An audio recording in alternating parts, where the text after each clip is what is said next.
I'm an alcoholic. So I was reading it and I thought it was very, very interesting. And it's a problem that I didn't really know about.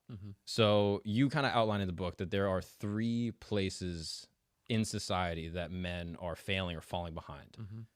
Would you just mind explaining like what those three are, and then we can jump into one of them? Sure. I mean, they're a big three because they're education, work, and family. Yeah. And so in terms of like the structure of your life and how you're doing in life, I'd count those as pretty big ones.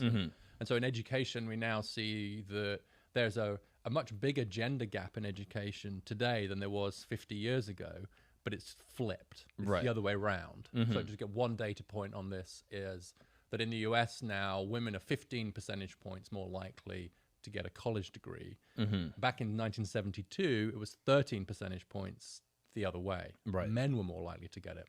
And in every subject, pretty much everywhere, and in most advanced economies, there's now this big gender gap in education. In employment, what we've seen is particularly for less skilled men who maybe high school education and not much more, a really big drop in labor force participation. So there's like 10 million men in that group who are out of the labor force. And a lot of them are not unemployed, so they don't show in the unemployment statistics. They're just out of the labor force.